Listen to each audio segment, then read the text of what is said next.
Arbitre sous pression, colère égyptienne, scandale permanent. Sommes-nous encore dans le football ou au cœur d'une guerre d'influence ? De la qualification tactique du Maroc à la polémique arbitrale, des sanctions lourdes contre Samuel Eto'o à la pression internationale accrue après l'affaire Algérie-Nigeria. Le système CAF vacille.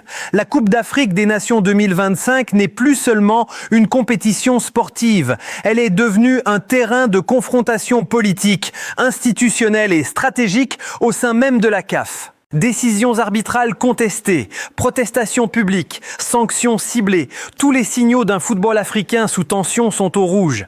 La qualification du Maroc face au Nigeria n'est pas un simple exploit sportif. Elle révèle une maîtrise tactique totale, mais aussi un arbitrage extrêmement prudent, presque paralysé par la peur. En parallèle, la colère égyptienne après le match contre le Sénégal, les gestes polémiques et la distribution de cartons à des joueurs clés posent une question centrale.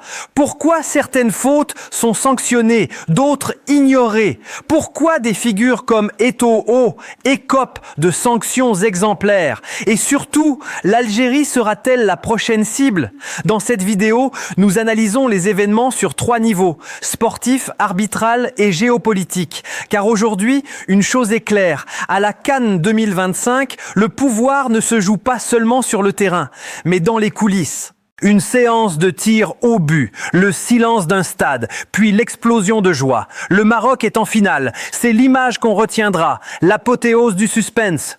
Mais si ce n'était que la partie visible d'un jeu bien plus complexe, sur le plan purement footballistique, ce Maroc-Nigeria était un chef-d'œuvre de discipline tactique. Un vrai combat de boxe où chaque coach anticipait les coups de l'autre. C'était fascinant. Mais en gardant le tableau d'ensemble, on sent bien que le jeu sur le terrain n'était qu'une partie de l'équation. Le match le plus important peut-être, il se jouait pas sur la pelouse. Et c'est exactement là-dessus qu'on va se pencher. Comprendre la partie immergée de l'iceberg, décrypter les gestes d'humeur, les cartons qui tombent à pic, les sanctions exemplaires, tout ce qui dessine les véritables rapports de force du football africain aujourd'hui.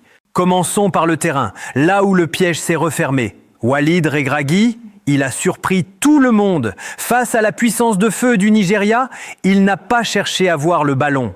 Au contraire, il leur a donné presque volontairement son plan, contrôler l'espace, pas la possession, en installant un bloc médian hyper compact, très bas, une toile d'araignée, et au centre de cette toile, un joueur avec une mission très précise, Naïef Aguerd.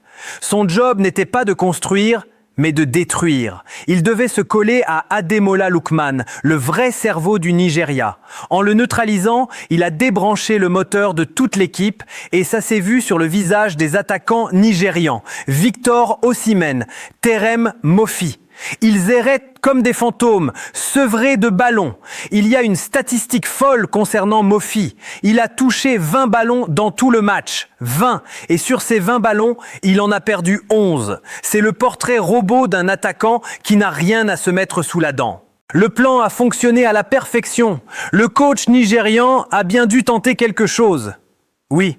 Il a vu que son axe central était verrouillé, alors il a tenté de répondre à la menace marocaine qui venait des côtés, surtout du duo Hakimi-Diaz. Il a fait entrer Moses Simon en deuxième mi-temps avec une seule consigne.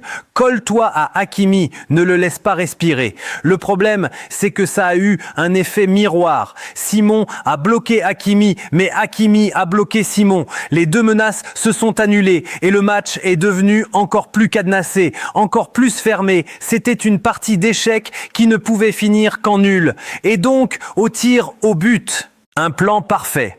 Victoire de la tactique. Fin de l'histoire? Ou alors, est-ce qu'on n'a pas vu une équipe du Nigeria étrangement timorée? C'est une bonne question.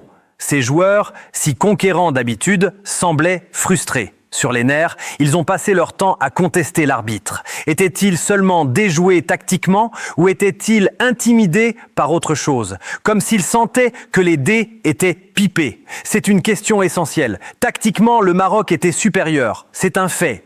Mais l'attitude des Nigérians, elle, était anormale. Cette véhémence contre l'arbitre, ce n'est pas dans leurs habitudes. On aurait dit qu'ils avaient le même sentiment d'impuissance que les Algériens quelques jours plus tôt.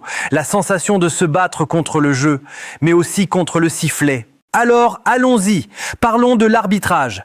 Parce que si la tactique était le scénario officiel, l'homme en noir, lui, semble avoir été un personnage central de la soirée.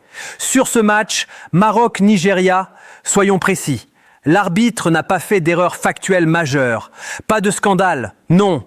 Le problème, c'est sa gestion du rythme. Il a sifflé pour un rien, multiplié les petites fautes. Le match n'a jamais pu s'emballer. On peut penser qu'il était écrasé par la pression. Oui, le contexte était devenu explosif. La pression venue d'où? De la polémique énorme autour du quart de finale de l'Algérie. Ensuite, du geste incroyable du joueur égyptien après l'autre demi-finale.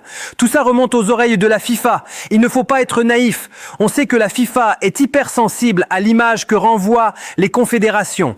Une série de scandales d'arbitrage en Afrique, ça fait désordre. L'hypothèse la plus plausible, c'est qu'un coup de fil a été passé à la CAF pour dire, en substance, mettez de l'ordre, on veut plus de polémique. Et donc, cet arbitre a officié avec la peur au ventre. Son but n'était pas d'avoir un beau match, mais surtout de ne pas faire de vagues. La peur ou l'instrumentalisation. Parce que si on regarde l'autre demi-finale, Sénégal-Égypte, le mot peur ne semble pas être le bon. Là, on est dans autre chose. L'arbitre Pierre Achot sort 2 cartons jaunes. Un pour Kalidou Koulibaly, un pour Habib Diarra. Les 2 piliers de la défense et du milieu sénégalais.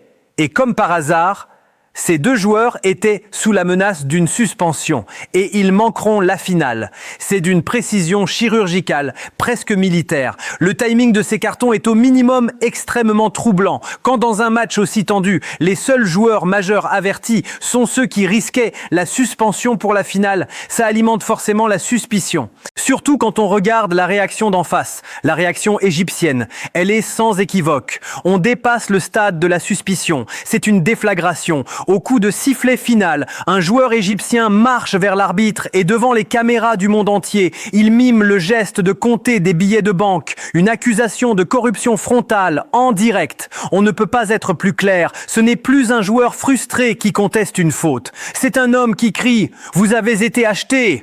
Ce geste est d'une gravité exceptionnelle, parce qu'il brise un tabou. Il exprime publiquement ce qui se murmure depuis des années dans les couloirs. Il cristallise un sentiment d'injustice qui va bien au-delà de la défaite. Il dit « Le système est vicié ». Et ça nous amène au cœur du réacteur, au jeu de pouvoir qui se trame au sommet du football africain.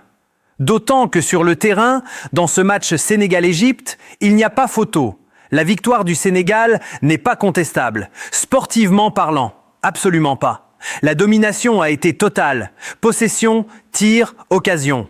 Les statistiques sont écrasantes. L'Égypte n'a pas existé. Avec ses stars comme Salah ou Marmouche, elle n'a pas existé. C'est dire leur impuissance. Et c'est intéressant de comparer les stratégies. Là où le Maroc a choisi de construire un mur, le Sénégal d'Aliou Cissé lui a fait l'inverse. Il a déclenché une tempête. Un pressing très haut, constant, pour étouffer l'Égypte et l'empêcher de trouver un Mohamed Salah qui a passé son match sur une île déserte. 2 styles, 2 victoires méritées, oui. Et pendant que cette domination s'exerçait sur le terrain, il se passait quelque chose de fascinant dans les tribunes. Quelque chose qui en dit long sur les nouvelles cartes politiques du continent. Le public marocain, venu en nombre, soutenait bruyamment et massivement le Sénégal. Contre une autre nation arabe, l'Égypte. C'est un retournement d'alliance spectaculaire. Il faut se souvenir qu'en 2019, lors de la CAN en Égypte, les supporters égyptiens étaient les premiers à soutenir l'Algérie. La fraternité arabe, c'était le discours dominant.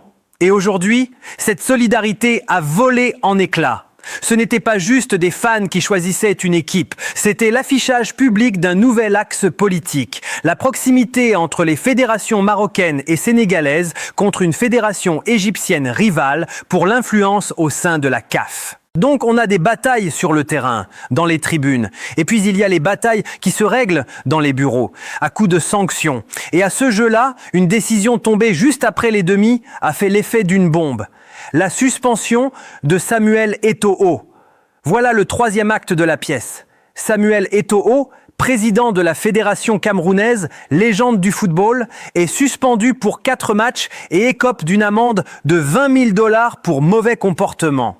Et la scène se serait passée devant plusieurs officiels, dont un nom qui n'est pas anodin, Fouzi Lekja. Et là, il faut expliquer qui est cet homme. Oui, parce que ce n'est pas juste un officiel parmi d'autres. Pas du tout. Fouzi Lekja, c'est le président de la fédération marocaine, mais c'est surtout un des hommes les plus puissants de la Confédération africaine de football et un membre influent du Conseil de la FIFA. C'est un architecte majeur de la montée en puissance du Maroc. Exactement. Dans les cercles de pouvoir, il est souvent décrit comme l'homme qui tient tout. Le fait que l'incident ait eu lieu devant lui change toute la lecture de l'événement. Le mauvais comportement d'Eto'o, ce n'était peut-être pas juste un coup de sang. C'était peut-être une contestation de l'ordre établi, incarné par Lekja. C'est ça. Et la sanction, d'une sévérité inédite, devient alors un message politique, une démonstration de force. C'est exactement ça. On ne sanctionne pas Samuel Eto'o comme on sanctionne un simple dirigeant. On sanctionne une icône, un contre-pouvoir potentiel, un symbole, le message envoyé à tout le monde et en particulier à la fédération algérienne qui protestait très bruyamment et d'une clarté glaciale. Il dit « Si nous pouvons faire tomber une légende intouchable comme Eto'o pour quelques mots de travers, imaginez ce que nous pouvons vous faire. » C'est une stratégie de la terreur, en quelque sorte. On ne punit pas seulement un acte, on dissout toute contestation future. C'est ça, ça crée un précédent, ça installe un climat de peur où lever la voix devient un risque énorme. La sanction d'Eto'o n'est pas une simple décision disciplinaire, c'est un acte politique. C'est un acte politique qui vise à consolider une autorité et à faire taire toute opposition. C'est la dernière pièce du puzzle. Ce qui nous ramène au début, cette finale Maroc-Sénégal. Au fond, elle est parfaitement logique. Elle est l'aboutissement logique de tout ce qu'on vient de décrire. Sur le plan sportif, ce sont sans doute les deux meilleures équipes. Mais c'est aussi le triomphe d'un tournoi où la stratégie sur le terrain a été totalement inséparable des manœuvres politiques en coulisses. Le football africain, plus que jamais, il est le miroir des luttes d'influence qui redessinent les alliances sur le continent. Le ballon est rond, mais le pouvoir, lui, est très hiérarchisé. On nous demande de regarder le ballon, les buts, les joueurs, mais les actions les plus décisives de cette compétition ont peut-être eu lieu dans des bureaux feutrés ou des couloirs d'hôtel.